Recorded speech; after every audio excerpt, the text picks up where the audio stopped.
우리 시간도 우리가 모이게 하시고 하나님께 찬양과 영광을 돌리며 하나님의 말씀을 듣게 하시면 감사합니다.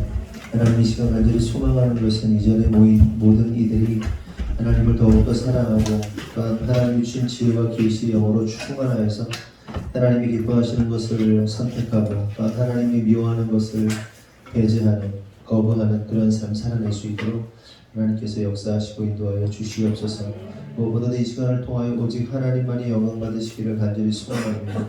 우리의 연약함과 우리의 악함과 우리의 모든 더러움을 이 시간 주님의 십자가 앞에 다 내려놓사오니 보혈로 주님의 보혈로 정결케 하시고 하나님 그렇게 하나님이 기뻐하시는 것만 선택할 수 있는 그리하여서 하나님께만 영광 돌리는 삶 되도록 주님 인도하여 주시옵소서. 이 시간 성령 충만, 말씀 충만, 은혜 충만 허락하실 줄 믿사옵고 예수님의 이름으로 기도합니다. 아멘. 우리 찬양하겠습니다. 찬송가 250장 구주의 십자가 보혈로 찬양합니다. 구주의 십자가 보혈로. 구주의 십자가 보혈로 죄 씻음받기를 원하네. 내 죄를 씻으신 주님을 찬송합시다. 찬송합시다. 찬송합시다. 내 죄를 씻으신 주님을 찬송합시다. 죄악을 속하여 두신 주 내 속에 들어와 계시네. 십자가 앞에서 주님을 찬송합시다. 찬송합시다. 찬송합시다. 내 죄를 씻으신 주님을 찬송합시다. 주 앞에 흐르는 생명수 날 씻어 전하게 하시네. 내 기쁜 정성을 다하여 찬송합시다. 찬송합시다. 찬송합시다. 내 죄를 씻으신 주님을 찬송합시다. 내 주께 회개한 영혼을 생명수 가운데 젖었네. 흠없고 순전한 주 이름 찬송합시다. 찬송합시다.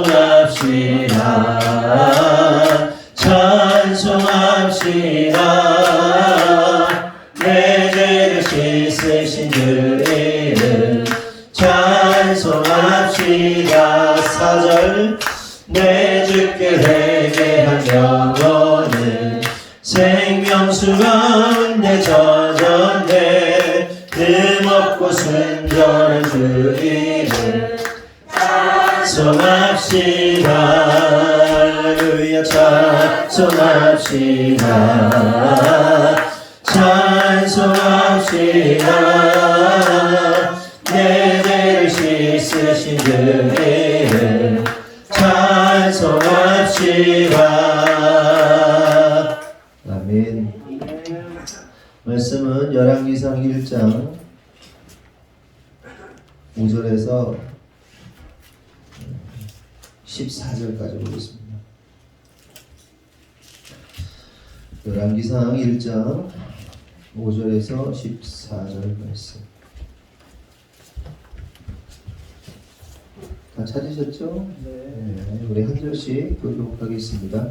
그때에 학깃의 아들 아도니아가 스스로 높여서 이르기를 내가 왕이 되리라 하고 자기를 위하여 병거와 기병과 호위병 50명을 준비하니 그는 압살롬 다음에 택하는 자요 용모가 심히 준수한 자라. 그의 아버지가 내가 어찌하여 그리를 하느냐고 하는 말로 한 번도 그를 서성하게 할 일이 없었더라. 아도니아가 수야의 아들 요압과 제사장 아비아달과 모의하니 그들이 따르고 도우나 제사 제사장 사독과 여호와를 전하여 선지자 나단과 시므이와 레이와 다윗의 용사들은 아도니아와 같이 하지 아니하였더라. 아도니아가 에노로겔 근방 소헬렛 바위 곁에서 양과 소와 살찐 송아지를 잡고 왕자 곧 자기의 모든 동생과 왕의 신하된 유다 모든 사람을 다 청하였으나 선지자 나단과 도나야와 용사들과 자기 동생 솔로몬은 청하지 아니하였더라. 나단이 솔로몬의 어머니 바세바에게 말하여 이르되 학기스의 아들 아도니아가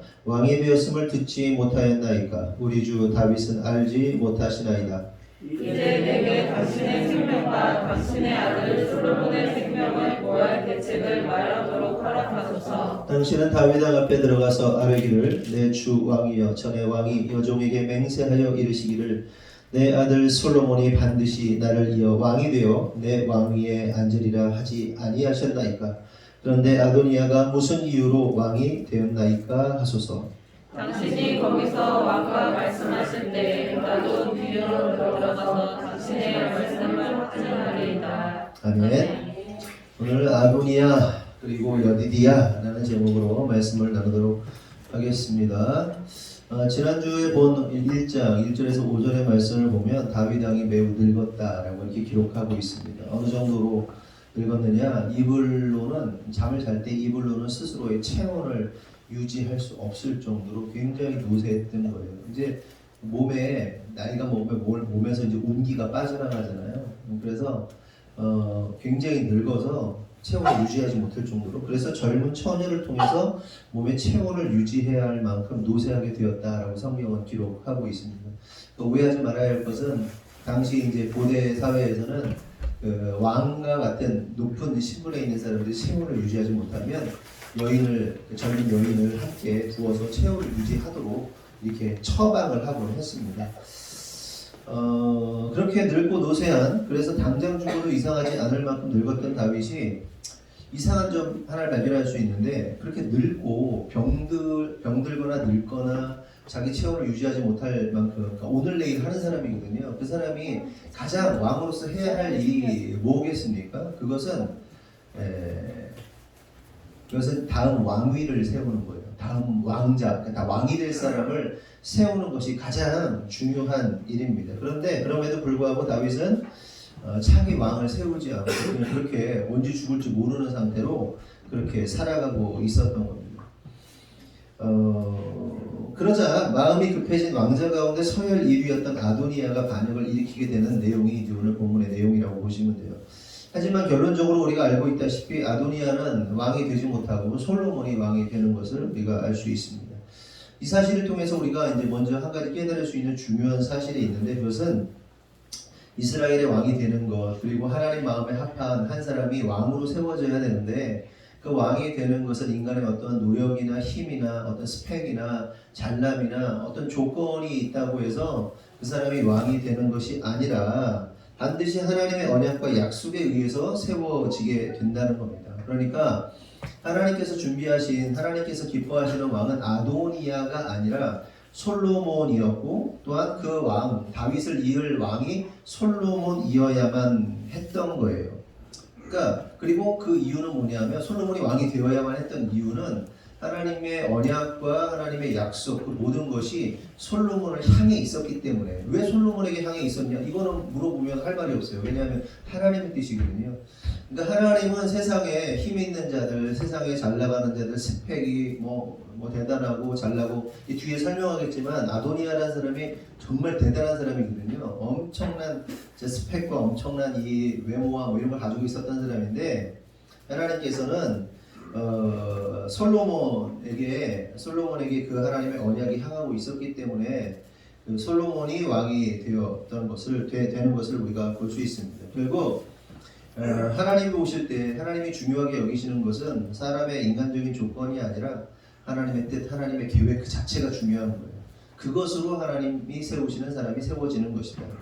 그렇다면 하나님께서는 다윗에게 어떠한 약속을 하셨고 또한 어떠한 약속이 솔로몬으로 하여금 왕이 되게 하였는가 하는 겁니다. 먼저 하나님께서 나단 선지자를 통해서 이제 다윗에게 이런 약속을 하십니다. 사무엘하 7장 1절에서 14절을 보면 다윗에게 약속을 하시는데 뭐 다 읽을 수는 없고 약속의 핵심이 뭐냐면 다윗의 왕위가 영원할 것이다 이렇게 말씀하세요. 다윗 왕의 그 왕위, 다윗의 왕위가 영원할 것이다라고 말합니다. 근데 실제로 이스라엘의 역사를 보면요, 다윗의 왕위가 영원하지 않잖아요. 않은데 이것이 의미하는 것은 다윗이, 그러니까 예수님의 족보가 다윗으로 아브라함과 이삭과 야곱과 또 쭉 해서 다윗과 다윗을 통해서 예수님으로 이어지잖아요. 그 계보가 결국 예수 그리스도, 영원한 왕 예수 그리스도로 그 왕위가 이어진다는 것을 의미하는 겁니다. 그리고 또한 다윗에게 있어서 그 약속하신 그 약속은 또 뭘 의미하는 것이냐 하면 다윗과 같은 마음을 가진 자, 그러니까 다윗과 같이 하나님을 사랑하고 하나님을 경외하는 자가 왕위를 잇게 될 것이다 라는 거예요. 그러니까 가까운 미래로는 솔로몬이 왕이 된다는 것이고 그 이후에 우여곡절이 있지만 결국은 영원한 왕 예수 그리스도가 그 왕위를 잇게 될 것이다 라는 얘기를 하시는 겁니다. 그렇게 하나님을 사랑하고 경외하는 자가 다윗이었는데 동일하게 하나님을 사랑하고 경외하는 자가 누구였냐? 솔로몬이었던 겁니다. 그래서 다윗은 자신이 그렇게 노쇠하였음에도 불구하고 솔로몬을 왕으로 세우실 하나님을 믿었기 때문에 자신이 서두르지 않았어요. 그러니까 늙어가지고 죽을 것 같고 오늘 내일 하고 자기 체온도 유지하지 못할 만큼 늙은 왕이 뭐부터 해야 돼요? 왕자 중에 하나 선택해가지고 왕부터 세워야 되는데 그 하나님을 믿은 거예요. 신뢰한 거예요. 하나님의 언약에 의해서 다음 왕이 세워질 걸 다윗이 알고 있었고 믿었단 말이에요. 그래서 조바심 내지 않고 자신이 당장 죽는다 하여도 반드시 하나님의 언약은 하나님의 약속대로 다음 왕이 세워질 것을 믿었기 때문에, 또 솔로몬이 세워질 것이라는 사실을 믿었기 때문에 자신의 힘과 능력을 동원하여서 솔로몬을 왕으로 세우지 않았다는 겁니다. 여러분 보세요. 다윗 자신도 기름 부음을 받습니다. 사무엘에게 기름 부음을 받아요. 그러면 기름 부음 받게 되면 어떤 생각이 들겠습니까? 다윗이 여러분이 다윗이라고 생각해 보세요. 여러분이 차기 왕으로 기름 부음 받으면 이제 곧 사울의 해가 지고 내가 왕이 되겠구나 뭐 이런 생각하면서 이렇게 보내지 않겠습니까? 그런데 다윗의 삶을 보세요. 기름 부음을 받고도요 수십 년 동안 도망자의 삶을 살아요. 사울에 의해서 계속 죽음의 고비를 넘겨야 되고 전쟁해야 되고 싸워야 되고 도망가야 되고 미친 짓 해야 미친 것처럼 해야 되고 막 우여곡절을 겪으면서 그가 그렇게 살아왔단 말이에요. 그런데 그렇게 살다가 하나님의 때가 되었을 때 다윗이 왕이 돼요. 그렇죠? 알 수는 없었지만 그렇게 수많은 우여곡절을 통해서 진정한 왕으로 세워질 수 있는 준비가 되었고, 그 준비가 되었을 때 하나님의 때가 되었을 때 다윗이 왕이 된단 말이에요. 그것을 너무 잘 알고 있었단 말이에요. 그러니까 자신의 힘으로 굳이 솔로몬을 왕으로 세우지 않아도 전능하신 하나님, 언약을 이루시는 하나님은 반드시 솔로몬을 통해서 솔로몬을 왕으로 세우실 것을 믿었기 때문에 오늘 내일 하면서 골골대면서도 왕으로 안 세웠단 말이에요. 이리적으로 자기 힘을 쓰지 않았다는 겁니다. 여기서 우리가 깨달아야 할 사실은 뭐냐? 우리가 하나님의 약속을 믿는다면 서두를 필요가 없다는 거예요. 우리가 하나님의 언약을 받은 자들이라면 서두를 필요가 없다는 겁니다. 그런데 문제는 우리가 참지 못하고 계속해서 서두릅니다. 자꾸만 자신의 힘과 능력을 인위적으로 동원하게 된다는 거예요. 그러면 그 결과 어떤 일들이 발생한다고 했어요? 이스마엘 낳는 거예요. 이스마엘. 계속해서 이스마엘 낳는 거예요. 아브라함이 자기 힘과 능력 동원하니까 뭐예요? 이스마엘 낳잖아요. 언약의 아들이 아닌 인간의 아들을 낳는단 말이에요. 그러니까 우리가 하나님의 언약을 믿는다면 조바심 낼 필요가 없는 거예요. 이게 사실은 예전에 우리 교회에 다녔던 어떤 성도 한 분이 그렇게 우리가 이제 그 많은 이야기들 해줬어요. 그분이 부채가 너무 많았고 또 자식이 이제 나중에 알겠지만 신발 가게 하셨던 백성범 집사님 같은 경우, 그분이 이제 애가 문제가 있다는 사실을 알았고 우리가 그걸 조언해줬고 부채에 관련된 부분들에 대해서 우리가 이제 잘 조언해줬고, 그런데 그분이 나중에는 우리 말을 듣지 않고 이렇게 했잖아요. 자기 뜻대로 자기 뜻대로 애를 써가지고 결국 이스마엘 낳고 사기당했잖아요. 엄청나게 사기당하고 결국 교회를 떠나고 천한 땅을 뜨게 됐잖아요. 굉장히 안타깝거든요. 그때 했던 하나님께서 저에게 주셨던 메시지가 이 메시지였거든요. 인위적으로 너희 힘으로 뭔가 하려지 하지 말라. 하나님께서 하시는 것을 믿고 기다려라. 그런데 그분이 참지 못하고 많은 돈을 한꺼번에 얻으려고 막 이렇게 하다가 말려가지고 수억 이렇게 사기당해가지고 그렇게 됐어요. 여러분, 우리가 하나님께서 우리를 다스리시고 통치하신다는 사실 여러분 믿으십니까? 그러나 하나님의 인도하심 안에서 그 하나님의 약속을 믿으며 신실하게 스텝 바이 스텝 한 걸음씩 한 걸음씩 잘 나아가야 돼요. 믿음의 반응을 하면서 나아가야 됩니다. 그런데 그것이 마음에 안 든다고 어떤 다른 방법들을 동원하고 인간적인 방법들을 동원하기 시작하면 결국 이스마엘 낳는 거예요. 빠그러지는 거예요. 문제 생기는 거예요. 부서진단 말이에요. 근데 이러한 사실을 다윗이 너무 잘 알았어요. 하나님은 하나님의 언약을 이루신다. 하나님은 반드시 하나님께서 약속하신 것을 이루신다는 사실을 믿었기 때문에 당장 자기가 죽어도 솔로몬이 왕이 될 것을 믿었어요. 왜? 하나님의 언약이고 하나님의 약속이기 때문에. 하나님이 그렇게 계획하셨기 때문에. 결국 다윗은 조바시행이 날만한데도 끝까지 기다렸고 결국 아도니아가 반역을 일으킴으로써 이제 하나님의 시간 속에서 솔로몬이 등극하게 되는 거예요. 그러니까 다윗이 솔로몬을 세우지 않았는데 아도니아가 반역을 일으켜서 이제 솔로몬이 왕이 되어야 하는 상황이 펼쳐진 거예요. 전화위복이라고 그러죠. 그러니까 하나님의 일이라는 것은 굉장히 신묘막측합니다. 만약에 여러분 생각해 보세요. 그냥 다윗이 그 늙은 다윗이 솔로몬을 어리단 말이에요. 어린 왕자예요. 어린 왕자를 지목하여서 왕으로 딱 세웠다면 어떻게 됐겠어요? 압살롬이 이미 죽었지만 압살롬 같은 왕자나 아도니아 지금 반역을 일으키고 있는 아도니아 왕자 같은 사람들이요 가만히 있질 않을 겁니다. 물고 뜯고 어떻게 해서든 솔로몬의 왕자를 끌어내리기 위해서 반역 나라가 쪼개지도록 막 여러 가지 사건들을 일으켰을 거란 말이에요. 그런데 하나님의 역사는 뭐예요?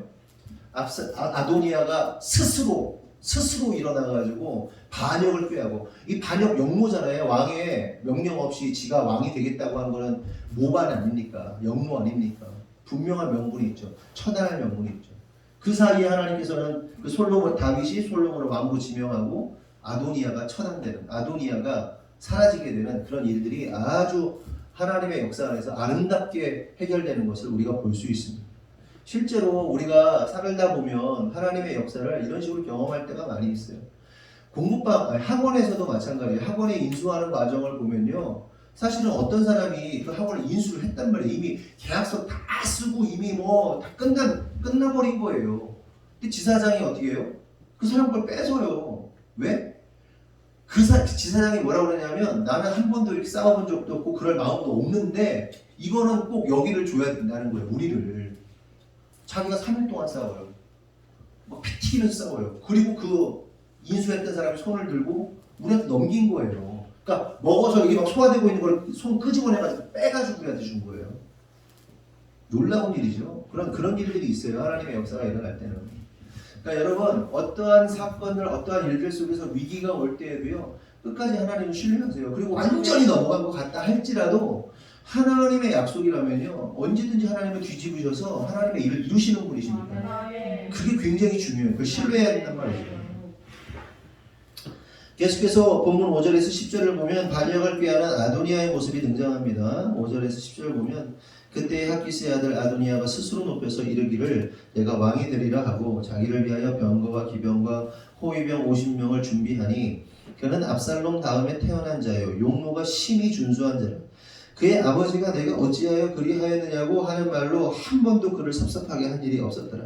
아도니아가 수르야의 아들 요압과 제사장 아비아달과 모이하니 그들이 따르고 도우나 제사장 사독과 여호야다의 아들 분하야의 선지자 나단과 시므이와 레이와 다윗의 용사들은 아도니아와 같이 하지 아니하였더라. 아도니아가 에드로겔 근방 소헬렛 바위 곁에서 양과 소와 살찐 송아지를 잡고 왕자 곧 자기의 모든 동생과 왕의 신하된 유다 모든 사람을 다 청하였으나 선지자 나단과 분하야와 용사들과 자기 동생 솔로몬은 청하지 아니하였다. 이렇게 말합니다. 그러니까 이 아도니아가 어떤 사람이냐면 다윗과 핫깃이라는 여인 사이에서 아도니아가 헤브론에서 태어나게 됩니다. 그 당시 이 아도니아는요, 그 왕위를 이을 서열 1위였습니다. 원래 서열 1위는 누구였습니까? 압살롬입니다. 압살롬은 근데 이미 어떻게 하죠? 반역을 꾀했다가 실패하고 죽죠. 그래서 아도니아가 이제 왕위 계승 서열 1위가 된 겁니다. 그러면서 성경은 아도니아에 대해서 이렇게 기록해요. 아도니아가 스스로 높여서 이르기를 내가 왕이 되리라 하고 자기를 위하여 병거, 기병, 호위병 50명을 준비하였다. 그러니까 쿠데타를 일으키기 위한 여러 가지 그 방비를 준비를 했던 겁니다. 그리고 또 그의 용모에 대해서 나오는데 그의 용모가 심히 준수하고 그의 아버지 다윗이 내가 어찌하여 그리하였느냐라는 말로 한 번도 그를 섭섭하게 한 일이 없다고 기록합니다. 그런데 여기서 우리가 주목할 사실은 그의 용모가 심히 준수하였다는 겁니다. 용모라는 말은 토아르인데 외형, 윤곽, 또 뭐 형태, 모양이라는 뜻이에요. 모르겠어요. 요즘 사람들이 쓰는지 모르겠는데 저도 들어본 말인데 어떤 사람이 너무 이렇게 그렇게 아주 멋있잖아요. 그러면 야, 저 사람 왁구가 좋은데 뭐 이런 들어보셨어요? 왁구가 좋다 이거 못 들어보셨어요?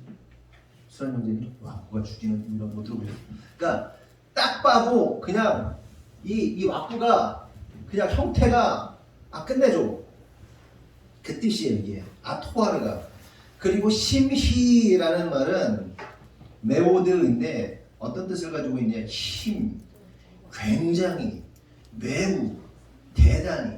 그러니까 히브리어에서 최고의 찬사, 최고로 어떤 세거나 최고의 뭔가를 나타낼 때는 메오드라는 단어를 씁니다. 힘, 굉장히, 매우 대단히라는 뜻을 가지고 있고 준수하였다라는 말은 토부인데 좋은, 선한, 즐거운, 선, 이익, 번영, 복지라는 뜻을 가지고 있습니다. 그러니까 아도니아라는 사람에게서 나오는 아우라가 이런 단어들이에요. 아도니아가 딱 쓰면 방금까지 설명했던 왁구, 막 형태, 외형, 막 힘이 대단히 힘, 막 아름답고 멋지고 잘생기고 막 그러니까 이 사람이 딱 서면 그냥 그게 쫙 나오는 거예요, 그냥 아우라가. 근데 실제로 연예인들 나는 어떤 유명한 영화 배우나 연예인을 실제로 보신 분이 있어요? 누구 봤어? 저기 영화 배우 전도하시는 분? 네, 누군지 이름 그 옛날 깡패 영화에 나오는 막 그런 그분. 그치. 에? 네, 맞아요. 네, 그분 맞아요. 뭐라고요, 성우? 그분 맞아요. 정은택 봤을 때 아우라가 있었다고 그래도 뭐 정은택만 해? 근데 잘생긴 배우는 아니라서. 연예인인지도 몰랐다고. 그 맥락은 그게 아닌데 어쨌든 진짜 영화 배우들이나 누구 보면요, 딱 보면 막 아우라 막 장난 아니잖아요. 저는 뭐 진짜 배우를 본 적은 없고 옛날에 그 쇼트트랙 선수였던 어떤 뭐 금메달리스트인데 지하철에서 만난 적이 있어요. 근데 맞죠? 어때? 아닌데요? 그러더라고. 하도 물어보니까 사람들이 맞죠? 아닌데요? 그러는데 딱 봤는데도 그냥 스포츠 스타인데도 너무 멋있더라고요, 여자분이. 근데 실제로 본 분들이 그런 거죠. 막 여기서 막 그 광채가 막 비친다고 막 그러잖아요. 그러니까 아도니아가 그런 사람인 거예요. 백성들 앞에서 딱 서면, 그러니까 아까 번영 이런 뜻도 있잖아요. 번영, 복지, 선, 이익 뭐 이런 뜻도 있잖아요. 막 부티가 나고 얼굴도 하얗고 키도 크고 막 이 몸의 비율도 막 장난 아니고 막 그런 진짜 너무너무 멋진 사람이었던 거예요.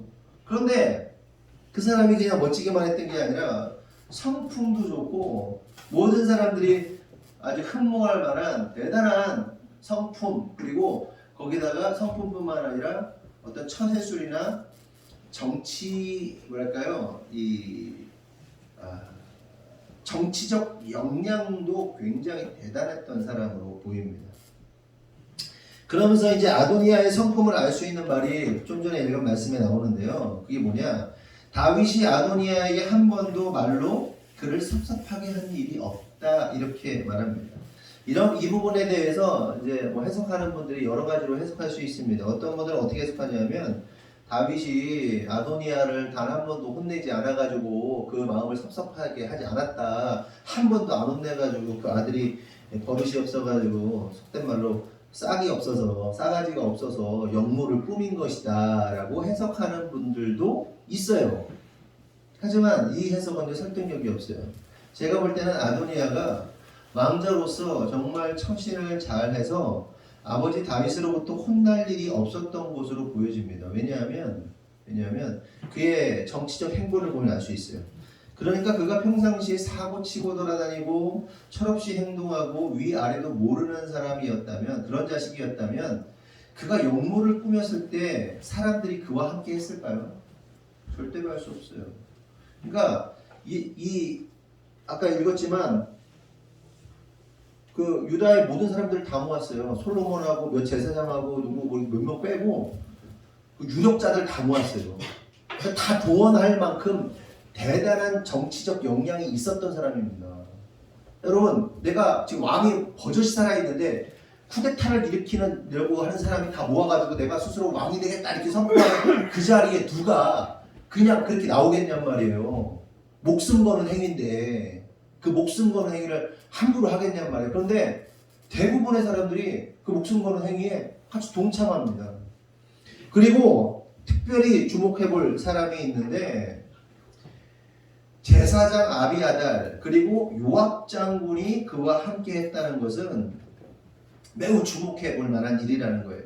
여러분, 요압 장군은 어떤 사람이냐 하면 다윗으로부터 모반, 그러니까 역모를 꾸미는 수많은 일들이 있었을 때 요압 장군은요 단 한 번도 흔들린 적이 없어요. 끝까지 다윗 옆에 있었던 사람입니다. 그런데 그 요압 장군이요 아도니아 편에 딱 서요. 그가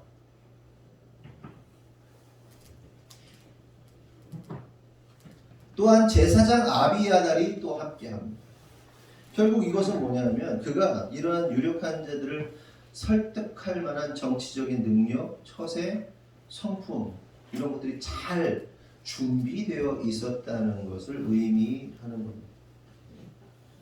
그런데 이제 요압이 왜 변절했을까 이런 생각을 해보면 인간적으로는 이해가 되죠. 왜냐하면 다윗이 오늘 내일 하거든요. 언제 죽을지 모르는 거예요.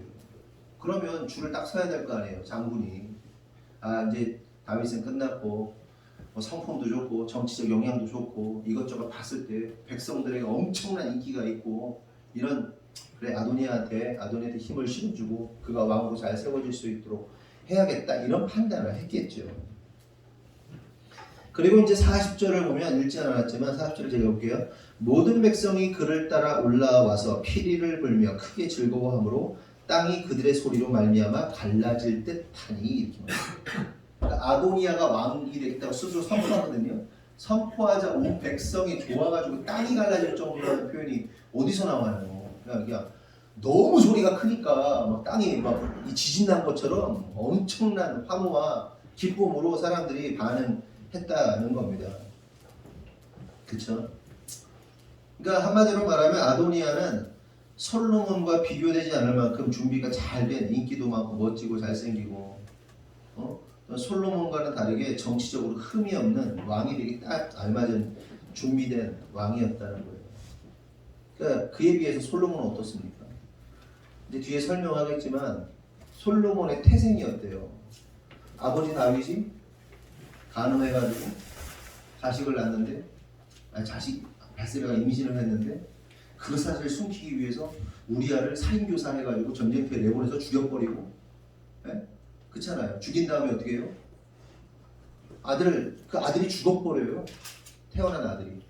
그리고 나서 새로 태어난 아들이 솔로몬인데 이거는 어떻게 표현해야 돼요? 그러니까 간음을 통해 탄생한, 그러니까 흠이 많은 사람인 거예요. 정실 부인한테 태어난 것도 아니고 어떤 남자가 여자 뺏어가지고 애 낳았는데 죽고 다음에 애가 왕이 된다는 게요. 이게 정치적으로 보면 굉장히 흠이 많은 거란 말이에요. 아도니아하고 비교가 안 돼요. 하지만 중요한 사실은 그럼에도 불구하고 누가 왕이 되었다? 솔로몬이 왕이 되었다. 왜 솔로몬이 왕이 된 거예요? 그 이유는 하나님의 언약 위에 세워진 나라, 곧 이스라엘의 왕위는 스스로 왕이 되려는 아도니아 같은 자, 다시 말해서 인간적인 어떤 조건과 능력을 가진 자가 왕으로 세워지는 것이 아니라 하나님의 언약에 합당한 자가 왕으로 세워지는 것이다 라는 사실을 알려주고 있는 겁니다. 그렇게 하나님은 세상의 강한 것들을 어떻게 하시죠? 치시고 약한 자를 세워서 사용하시는 거예요. 여기서 우리는 한 가지 또 매우 중요한 원리를 하나 깨달아야 됩니다. 그것은 왕의 직분뿐만 아니라 교회 안에서의 직분도 이러한 원리가 동일하게 적용이 된다는 겁니다.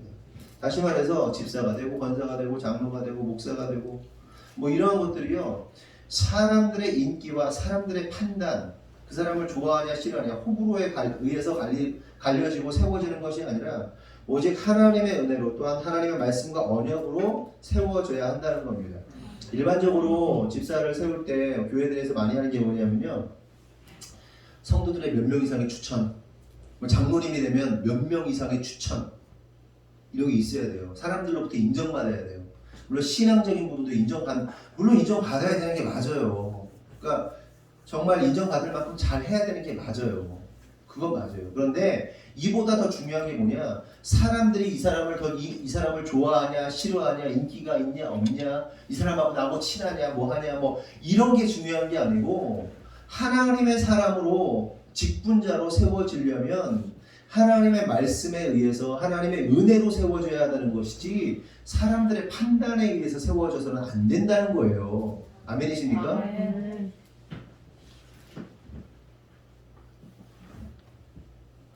우리 집사님들 많이 되셨잖아요. 집사님들이 되신 분들 다 신앙이 참 좋습니다. 아멘. 안 좋은 사람도 있어요. 행실이 그렇게 좋지 않은 사람도 있어요. 그리고 이전에 뭐 직분자들 중에서도 잘 진짜 뭐 모범적인 사람들도 있지만 그렇지 않은 사람들도 있어요. 그게 중요한 게 아니에요. 그게 중요한 게 하나님의 은혜를 입었느냐 입지 못했느냐, 이게 가장 중요한 겁니다. 그리고 이걸 다른 말로 말하면 직분자는 하나님의 은혜를 알고 또한 믿음의 비밀을 아는 자가 정말로 하나님 앞에서 세워질 수 있다는 거예요. 디모데전서 3장 9절을 보면 사도 바울이 디모데에게 한 얘기잖아요. 직분자에 대해서 이런 얘기를 해요. 깨끗한 양심에 믿음의 비밀을 가진 자라야 할지니, 이렇게 말합니다. 교회 공동체 안에서 직분자가 세워져야 될 때 이러한 사람들은 깨끗한 양심을 갖고 믿음의 비밀을 가진 자가 교회 내에 세워져야 된다, 이런 얘기를 하는 겁니다. 근데 여기서 그러면 믿음의 비밀이 뭐냐 하는 겁니다. 믿음의 비밀. 성도 여러분, 믿음의 비밀이 뭐라고 생각하십니까? 믿음의 비밀이라는 것은 내가 죽어 마땅한 인생인데 그럼에도 불구하고 하나님께서 나를 사랑하시고 용서하셨다는 사실을 믿는, 그 사실을 믿는 사람이 바로 믿음의 비밀을 아는 사람입니다. 좀 더 리얼하게 말하면 내가 흙먼지 쓰레기와 같은 존재라는 사실을 인정하는 사람, 그런데 그런 우리를 용서하시고 구원하신 하나님을 아는 사람, 그래서 내가 그렇게 하나님께 일생을 드리며 겸손함으로 살아가는 자가 바로 어떤 사람이다? 믿음의 비밀을 아는 자들이다. 여러분, 항상 말씀드리지만 우리가 어떤 자라고요? 흙먼지 쓰레기 같은 존재예요. 우리가 흙먼지 쓰레기 같은 존재란 말이에요. 우리 존귀한 자가 맞죠. 그런데 원래 본질적으로 뭐다? 흙먼지 쓰레기 같은 자. 그 흙먼지 쓰레기 같은 자들을 빚으셔가지고 당신의 호흡을 넣어주셔가지고 성령을 부어주셔서 존귀한 자가 되게 하셨단 말이에요. 나 존귀한데? 나는 귀한 자인데? 나는 사랑받기 위해 태어난, 이게 아니에요. 쓰레기란 말이에요. 쓰레기. 진짜 분리수거도 안 되는 쓰레기. 진짜 똥쓰레기. 근데 그런 나를 구원하셔서, 그런 나를 살려주셔서 주님 감사합니다 라면서 겸손하게 살아가는 자가 진짜 믿음의 비밀을 아는 자들이란 말이에요. 그래서 믿음의 비밀을 아는 자들은요, 절대로 교만할 수 없습니다. 교만할 수 없습니다. 네? 근데 뭐가 다르냐? 결국 그렇게 그리스도의 비밀, 믿음의 비밀을 아는 자들은 어떤 일을 하는지 아십니까? 결국 그리스도의 몸을 세웁니다. 하나님 나라를 세웁니다. 겸손하고 낮아지고 섬기고 또 낮아지는데 그 사람을 통해서 일어나는 게 뭐예요? 하나님 나라의 완성이죠. 근데 믿음의 비밀을 알지 못하는 자들은 어떻게 해요? 자꾸 스스로가 높아지는 자들, 아도니아 같은 자들, 스스로 높아지는 자들 어떻게 해요? 그리스도의 몸을 계속 부수는 거예요. 공동체를 계속 부수는 거예요. 몸된 교회를 부수는 거예요. 그렇다면 우리가 어떤 자들인가? 겸손하게 믿음의 비밀을 알고 그렇게 은혜로 감사함으로 하루하루 살아가는 자인지, 아니면 누구와 막 비교하면서 내가 잘났니, 네가 잘났니, 내 믿음이 좋니, 네 믿음이 좋니, 쓸데없는 경쟁하면서 살아가는 그런 사람인가? 그리스도의 몸을 해치는 자들인가? 그래서 제가 마음에 갈등하고 있는 것이 그겁니다. 집사 이상의 직분은 주지 않겠다. 이상하죠.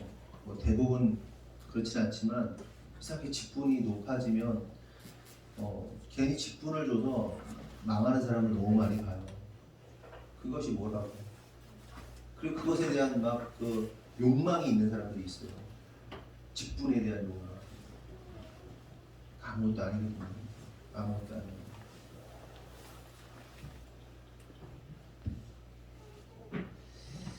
계속해서 5절에서 10절을 보니까 아도니아가 스스로 왕이 되기 위해서 여러 유력자를 모읍니다. 그런데 이러한 모임에 참석하지 못한, 초대되지 못한 자들이 있는데 그게 누구냐? 바로 나단 선지자와 대제사장 사독과 장군 분하야와 다윗의 용사들과 솔로몬이 청함을 갖지 못하게 됩니다. 왜 청함을 못 받았을까요? 아도니아 입장에서 보면 자신의 반대 세력이라고 본 거죠. 정치적으로 봤을 때 딱 직감적으로 알잖아요. 저게 나랑 같이 할 건지 못 할 건지 딱 알잖아요.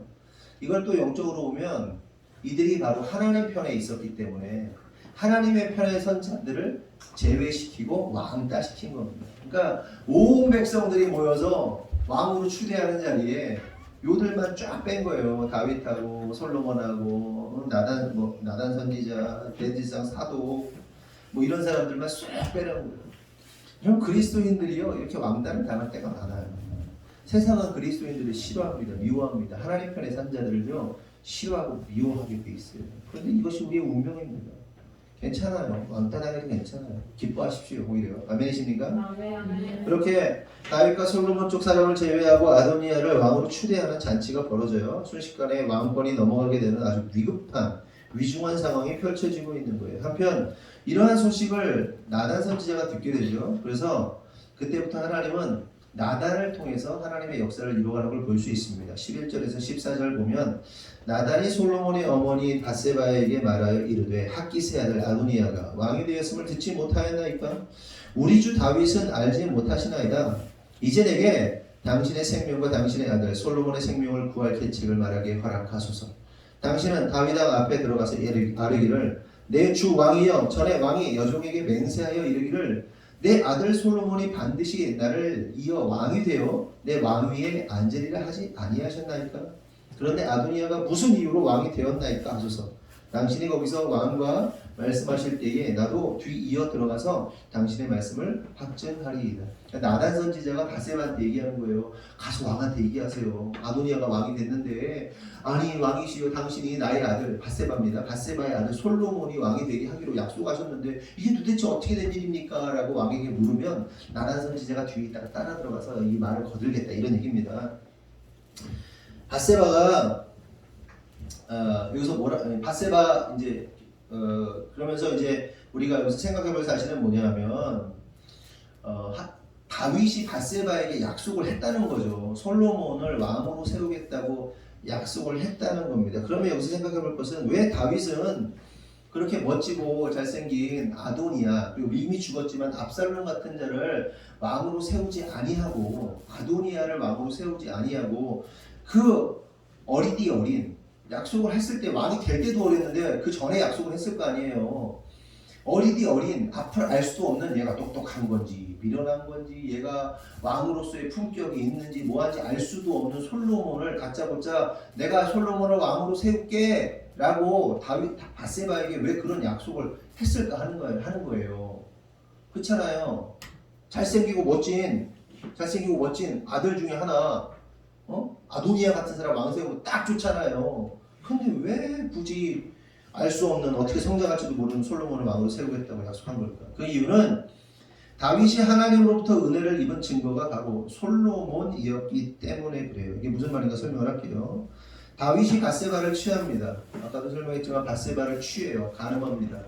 밧세바 임신해요. 임신하자 어떻게 합니까? 이거를 어떻게든 숨기려고 밧세바를 우리아하고 막 동침시키려고 막 밀어넣는데 우리아가 전쟁 중이라고 자기는 막 그러면서 어떻게 해요?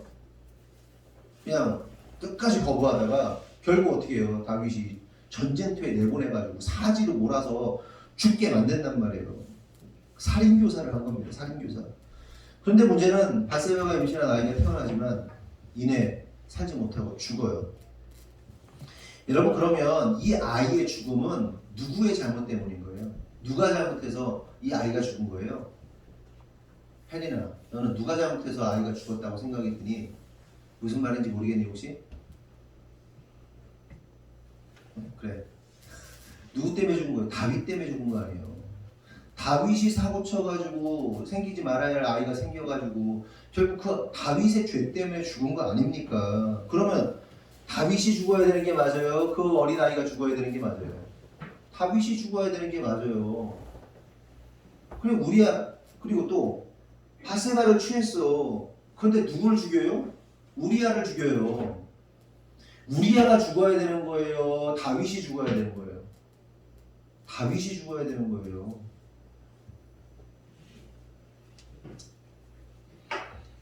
이 일로 인해서 다윗이 엄청난 죄책감과 슬픔과 번뇌와 고통 속에서 살아갑니다.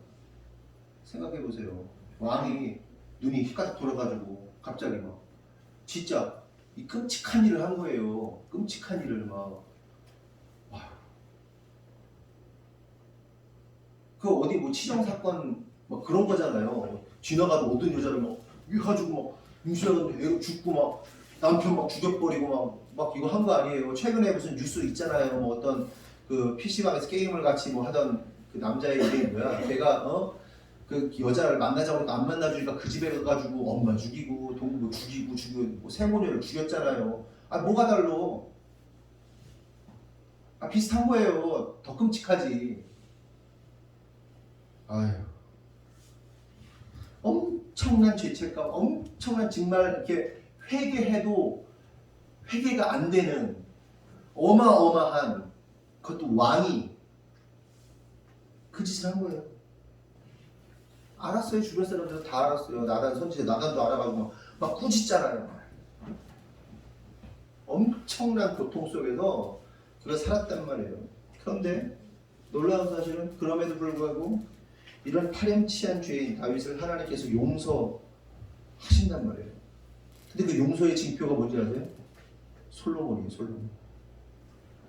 내가 널 용서한다라는 징표로서 내가 너를 사랑한다라는 징표로서 솔로몬을 주시는 겁니다. 그래서 다윗은 하나님의 용서와 사랑과 은혜의 징표인 솔로몬을 왕으로 세우려 했던 것이고 또한 하나님은 그런 솔로몬을 왕으로 또한 세우기를 원하셨던 거예요. 관련해서 사무엘하 12장 24절 25절 보면 다윗이 그의 아내 밧세바를 위로하고 그에게 들어가 그와 동침하였더니 그가 아들을 낳음에 그의 이름을 솔로몬이라 하니라. 여호와께서 그를 사랑하사 선지자 나단을 보내 그의 이름을 여디디아라 하시니 이는 여호와께서 사랑하셨기 때문이더라. 이러한 상황 속에서 솔로몬이 태어난 거예요. 그런데 여기서 우리가 주목해볼 사실은 솔로몬이라는 이름이 히브리어로 샬롬원이거든요. 샬롬원. 뭐 무슨 소리 같아요? 샬롬이에요. 샬롬에서 나온 단어가 샬롬원입니다. 샬롬이에요. 솔로몬의 이름이 샬롬, 평화, 평강이라는 뜻을 가지고 있습니다. 그러면서 그에게 또 다른 이름을 하나 주시는데 그게 여디디아입니다. 여디디아. 들어보셨죠? 솔로몬의 또 다른 이름이 뭐다? 여디디아. 너희들 기억해? 여디디아. 근데 여디디아라는 이름의 뜻이 뭐냐? 여호와께서 사랑하셨다는 겁니다. 그러니까 다윗에게 엄청난 고통과 엄청난 슬픔과 막 이러고 있는데 어떻게 하는 거예요? 하나님이 솔로몬을 딱 주시면서 샬롬, 이름이 샬롬이잖아요. 샬롬을 주시면서 또 뭘 주시는 거예요? 하나님의 사랑을 주시는 거예요. 여디디아. 근데 이 메시지가 누구에게 오는 메시지? 다윗에게 오는 메시지예요. 내가 너를 사랑해. 여디디야. 내가 너를 사랑한다. 그리고 내가 너에게 평안을 준다. 평강을 준다. 솔로몬이 이름이 그런 거잖아요. 그래서 다윗이 하나님 앞에서 용서함 받고 그가 다시 일어설 수 있었던 겁니다. 그렇게 하나님의 용서와 사랑이 솔로몬 여디디아를 통해서 확증이 된 거예요. 그런데 여기서 우리가 이 범죄한 다윗의 삶을 좀 한번 생각해 볼 필요가 있는 것 같아요. 말씀드린 대로 바세바를 간음하고 우리아를 살인한 다윗이 그 죄악 가운데 아들이 태어나고 죽어요. 그러면 그런 다윗의 사람들이 어떻게 생각했을까요? 그러니까 우리가 어떤 정치인이 어떤 뭔가를 잘못하면 막 온 국민이 떠들어대잖아요. 오세훈이 페레가모 구두를 신었다고 온 나라가 막 시끄러웠잖아요. 그게 뭐라고, 페레가모 신발 신었다고 그게 뭐라고, 그게 뭐 엄청난 거예요. 뭐 해외 직구하면 20만 원, 30만 원이면 사두만 또. 예? 그러니까 막 엄청난 게 아니잖아요. 그 세계 사람들에게 그냥 일상적인 거예요. 진짜. 그런데 여러분 마찬가지 이런 거예요. 저와 여러분이 지금 입고 있는 옷, 여러분이 차 타고 있는 차, 아프리카 사람들이 보면요 진짜 기야말 일이잖아요. 그거 진짜 엄청 부자인 거예요. 우리는 너무너무 부자인 거예요. 전 세계 사람들의 이 삶의 수준 안에서 한 10% 안에 들걸요. 10%가 뭐야? 그때 계산해 봤을 때 5%라고 했죠. 우리가 살고 있는 그러니까 버스를 타고 도시와 도시를 움직이고 뭐 이렇게 뭐 자가용으로 움직이고 이런 일상적으로 사는 사람의 수준이 5% 안에 든다는 그때 통계를 제가 봤거든요. 우리 너무 잘 사는 거예요. 어마어마하게 잘 사는 거예요. 근데 정치인이 뭐 조금 요만하고 하면 구설에 올라가지고 막 입방아지를 해야 되는데, 하나님의 백성들이, 특별히 하나님을 섬기는 하나님의 은혜를 입은 다윗 왕이 그런 끔찍한 살인과 끔찍한 죽음 가운데, 간음 사건 가운데 놓여졌을 때 사람들이 얼마나 입방아지를 했겠습니까? 그리고 얼마나 수치스러웠겠고 얼마나 고통이 되었겠습니까? 오죽하면 마태복음에요 예수님의 족보가 나오잖아요. 예수님의 족보 속에서도 다윗이 얼마나 수치스러운지를 알 수 있습니다. 우리가 마태복음 시작이 어떻게 되냐, 아브라함과 다윗의 자손 예수 그리스도의 계보라 이렇게 얘기하잖아요. 그러니까 예수 그리스도가 영원한 왕이 되신다, 샬롬의 평강의 왕이 되신다, 영원한 다윗의 너의 왕위가 영원할 것이다라는 것이 그리스도로 이어진다고 아까 말씀을 드렸죠. 그런데 6절을 보면 이렇게 얘기해요. 이새는 다윗 왕을 낳으니라. 다윗은 우리아의 아내에게서 솔로몬을 낳고, 이렇게 말합니다. 뭐가 이상한지 아세요?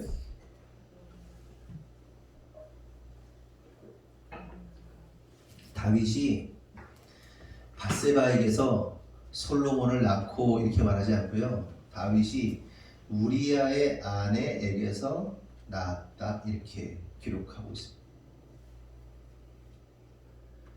다윗의 범죄가 어떠한 것인지를 알 수 있는 거예요. 성경의 기록조차도 그렇게 기록해요. 다윗이 하늘에 있겠지만 하늘에 있는 다윗이 마태복음 때마다 어떻겠습니까? 너무너무 고통스럽게 수치스러울 거예요.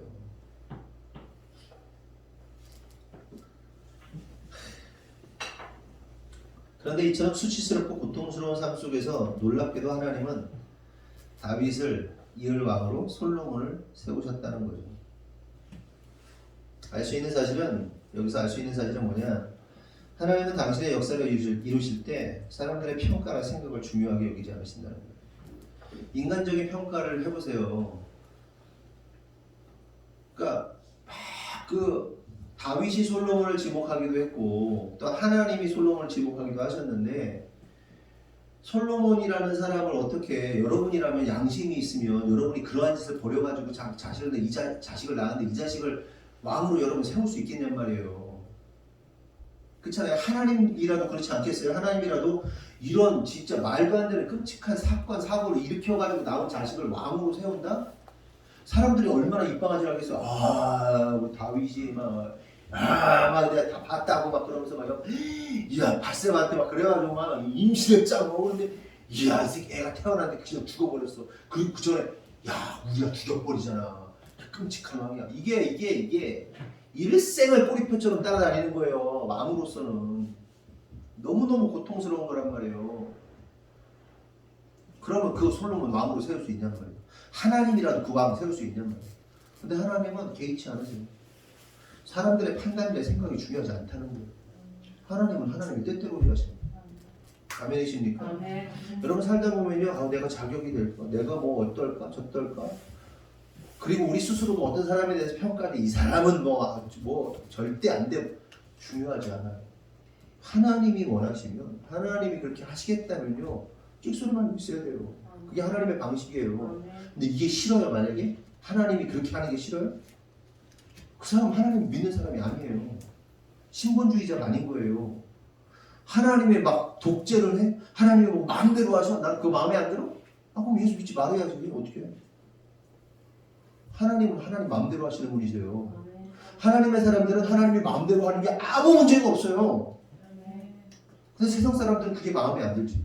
리처드 도킨스 같은 사람들이 그러잖아요. 하나님 마음에 안 든다는 거 아니에요.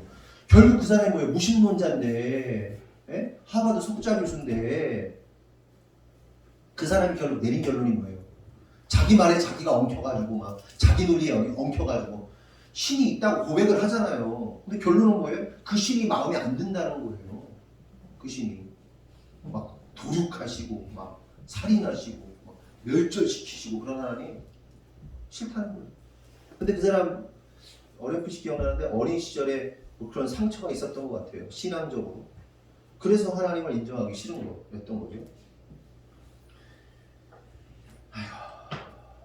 여러분 생각해 보세요. 여러분들이 이제 뭐 여러 왕자들이 있고 또 어린 솔로몬이 있는데 누가 왕이 될 자격이 있다고 여러분 생각이 드시겠습니까? 당연히 아도니아처럼 멋지고 훌륭한 인품 좋고 성취력 있는 아도니아가 왕이 되는 게 맞죠. 그러나 놀랍게도 남편이 있는 여자를 건드려서 그 남편 죽이고 불륜관계에서 나온 자식, 그 자식이 왕이 되었다.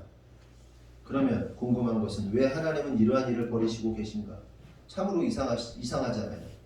하나님께서 그 일을 통해서 얻는 게 뭐냐는 거예요. 하나님은 도대체 무슨 얘기를 하시려고 그러한 일을 벌이시고 있느냐 하는 겁니다. 그것은 이스라엘의 왕은 죄와 용서가 무엇인지를 아는 왕이 세워져야 한다는 거예요. 다시 말해서 아도니아처럼 온갖 세상의 이력과 정치력과 친화력, 능력을 가졌다고 왕이 될 수 있는 것이 아니라 하나님의 사랑과 용서와 평화를 담는 자가 이스라엘이 왕이 될 수 있다는 거예요. 진짜 왕. 그러니까 영원한 왕이 어떤 왕입니까? 진짜 죄에 대해서. 그러니까 솔로몬이 자라온 세월을 한번 생각해 보세요. 그 얼마나 많은 수고거림을 들었겠어요. 그리고 아버지 다윗을 보면서, 어머니를 보면서 얼마나 많은 그 솔로몬도 갈등이 있겠습니까? 그는 그래서 누구보다 죄에 대하여, 용서에 대하여 그 누구보다도 깊은 이해함이 있는 사람이에요. 가정사가 복잡한데 가정사가 복잡했는데 신앙이 정말 잘 들어간 사람들만이 가진 그 깊은 세계가 있어요. 그렇잖아요. 무엇이 죄인지, 무엇이 선인지, 무엇이 정말 용서함인지, 이런 거를 일반적으로 그냥 잘 자란 사람과는 다른 그 어떤 독특한 세계가 있단 말이에요. 솔로몬이 그 세계가 있었다고. 진짜 왕다운. 그래서 죄를 바라보는 관점, 그리고 죄에 대해서 용서하는 것, 이런 것을 그 누구보다도 깊이 이해하는 왕이었어요. 그리고 그 왕위는 결국 누구에게로 가는 거예요? 예수 그리스도. 그래서 예수님께서 죄에 대하여 용서하시는 분으로, 용서하는 분으로, 십자가에서 대신 죽으심으로 용서하는 분으로 영원한 왕이 되시는 거예요. 근데 예수 그리스도가 뭐죠? 샬롬, 평강의 왕. 솔로몬이 샬롬, 평강의 왕. 솔로몬은 그림자고 그 실체는 예수 그리스도다. 아멘이십니까? 아멘. 조금 어렵지만 이게 예수 그리스도가, 결국 솔로몬이 예수 그리스도를 나타내는 거예요. 그래서 세상의 진정한 왕은 아도니아처럼 정말 멋지고 훌륭하고 부하고 아주 뭐랄까 이게 귀티나는 그런 사람이 왕이 돼야 되는 것이 아니라, 그런 자가 구원자가 아니라 죄와 심판에 대하여 또 용서함에 대해서 깊이 이해하는 그 예수 그리스도가 바로 왕이 되신다는 것을 솔로몬을 통해서 말씀하시는 거예요. 아멘이십니까? 여러분도 마찬가지예요. 우리가 세상 살아가면서 애들한테 얘기도 잘 들어. 세상에서 멋진 사람, 뭐 잘난 사람, 뭐 그렇게 살 수 있으면 살아. 근데 그거보다 더 중요한 게 뭐야? 사람의 본질에 대해서 이해하고 용납할 줄 아는, 그러니까 죄에 대하여 또 용서함에 대해서 이해할 줄 아는 복음적 가치를 가지고 살아가는 사람이 지도자다. 아멘이십니까? 아멘. 학교에서도 마찬가지고 직장에서도 마찬가지고 교회에서도 마찬가지고 그런 사람이 진짜 지도자란 말이에요. 아멘. 휘민이한테 선생님이 아내가 얘기했지만 선생님이 야 휘민아 너 나랑 같이 밤을 위해서 기도하자 선생님이 얘기를 했다는 거예요. 그래서 휘민이가 우리한테 와가지고 어떻게 해야 돼요? 그래서 해야지. 네가 택하신 족속이고 왕 같은 제사장 아니냐. 야 가만히 생각해봐. 니네 학급에 무당이 한 명 있다고 생각해봐. 그 무당이 기도하는 거야. 니네 반을 위해서. 그러면 그 반의 영향력이 누구 안에 있겠냐? 그 무당한테 있겠지. 무당 자식이 와서 그 니네 반을 위해서 학급을 위해서 뭔가 어떤 기도를 한다고 생각해봐.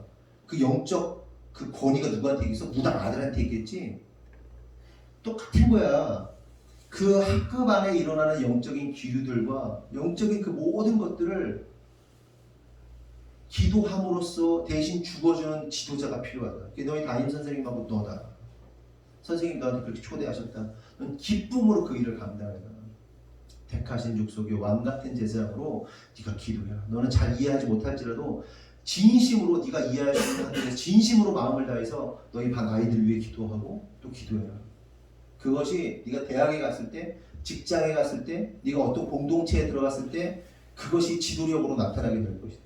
그 공간을 지배하는, 그 사람들을 지배하는, 영적으로 지배하는, 억누르는 지배가 아니라 섬김의 지배력이 너에게 나타날 것이다. 그러니까 선생님하고 너를 붙잡아 주시는 선생님하고 같이 기도해야 된다. 이 얘기를 했던 거죠.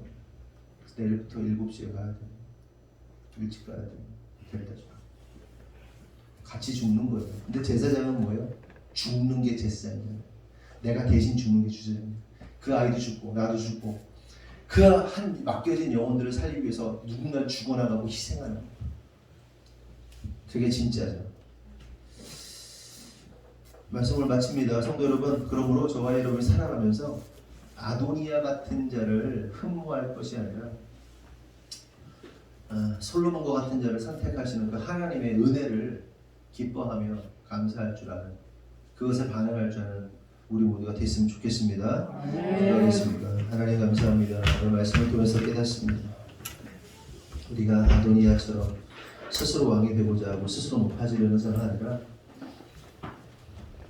정말 자격도 안 되고 아무것도 아니에요. 솔로몬 같은 자를 하나님이 선택하셔서 평화의 왕으로 또한 하나님의 사랑과 용서의 왕으로 세우신 것처럼 우리가 그렇게 세워질 수 있도록 주님 우리를 축복하여 주시옵소서.